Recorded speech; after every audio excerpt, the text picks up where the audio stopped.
আমরা বাড়িতে আসছি ঈদ করতে, আমাদের পেজের যেহেতু সকল কার্যক্রম বন্ধ, আর আমরা তো থাকবো কিছুদিন, আপনাদেরকে আবারও পুনরায় ডেলিভারি করব ঈদের পর।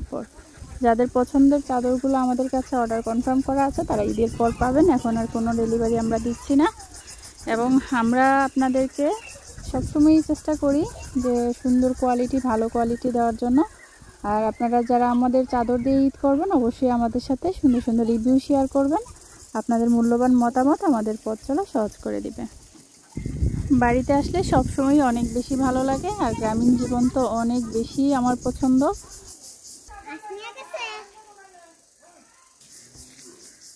রাইফা, হ্যাঁ ভালো লাগে? দাদু বাড়ি তোমার কেন বেশি পছন্দ বলো তো? আসলে অনেক খেলতে পারো সেজন্য। এই যে সকাল থেকে ঠিক এই জায়গাটাতে একদম মনে হয় আজকে 5 ঘন্টা যাবত মনে হয় এখানে খেলতেছে। সারাক্ষণ এদিক দিয়ে দৌড়াদৌড়ি হুড়াহুড়ি করতেই থাকবে। ভাইয়া কোথায়? বাইরে নিয়ে আসো।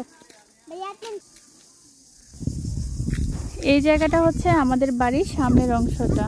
সবসময়ই বাতাস থাকে বাড়িতে, যেহেতু বিলের পাড়েই আমার শ্বশুর বাড়িটা, সেজন্য আবহাওয়াটা যেমনই থাকুক না কেন বাতাস তো সবসময়ই লাগে।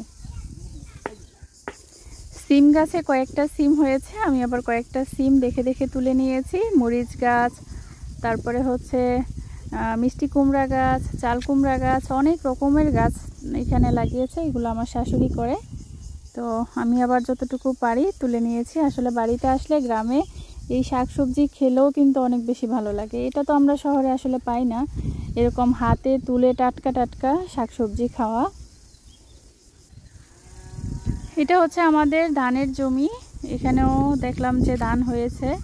আস্তে আস্তে এই ধানগুলো যখন পাকবে কেটে ফেলা হবে, তারপরে এই দিক দিয়ে পানি চলে আসবে।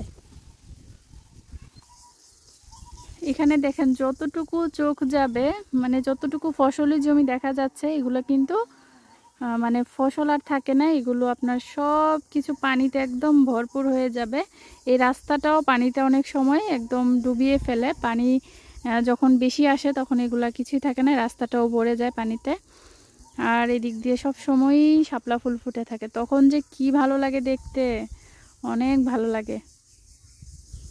আমাদের একটা বকুল ফুলের গাছ আছে, এই যে এখানে, এটা অনেক বকুল ফুল হয়। আমি তো তার আগে যখন এসেছিলাম তখন এখানে অনেক ফুল কুড়িয়েছিলাম। ছোটোবেলায় আমরা বকুল ফুল যে এত বেশি পছন্দ করতাম, এখন অবশ্য এতটা পছন্দ করি না। ছোটো সময় তো মালা গাঁথার জন্য অনেক বেশি আকর্ষণ ছিল, যে ফুল অনেক কুড়াবো আর শুধু শুধু মালা গাঁথবো, অনেক লম্বা লম্বা মালা গাঁথতাম। এখন তো আর আসলে এরকম মালা গাঁথা হয় না। অনেক ফুল ফুটে এই গাছটায়, অনেক ফুল ফুটে। আর এই হচ্ছে আমার শ্বশুর বাড়ি। যেহেতু বাড়িতে আসি সেজন্য আপনাদের কাছে অনেক সময় ছোট ছোট ভিডিও শেয়ার করি, আমার ভালো লাগে ভিডিও বানাতে। আর সবাই ভালো থাকবেন, আমাকে অবশ্যই লাইক কমেন্ট শেয়ার করে আমার পেজে শিমুজ কালেকশনের সাথেই থাকবেন, এবং আপনাদের ভালোবাসা এবং সাপোর্ট নিয়ে আমাদের শিমুজ কালেকশন এগিয়ে যাবে, এগিয়ে যাচ্ছি ইনশাল্লাহ। সামনে আরও আমাদের পেজটাও বড় হবে, আপনাদেরকেও আমরা অনেক অনেক সেরা কোয়ালিটির অনেক সুন্দর সুন্দর কিছু পণ্য উপহার দিব ইনশাল্লাহ। আপনারা সবাই দোয়া রাখবেন, এবং আপনাদের আস্থা এবং ভরসার জায়গা শিমুজ কালেকশন সব সময়ই থাকবে ইনশাল্লাহ। আল্লাহ হাফেজ।